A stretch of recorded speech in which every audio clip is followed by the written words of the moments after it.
সাংবাদিক বাইরে দেখেন কত বড় একটা মাছ এখানে বসে আছে খাবারের মধ্যে। ওই মাছটা সবগুলো মিষ্টিতে ঘুরতেছে।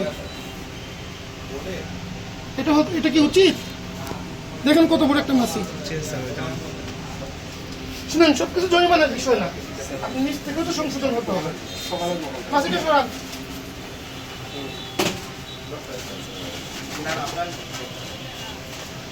তবে খেয়াল রাখবেন, আপনার কাস্টমার মাছি দেখলে আপনাদের বদনাম হবে। আজকে বলে যাচ্ছি, এপ্রিল যদি ডেট না পাই তাহলে পরে দৈনিক জরিমানা করবো।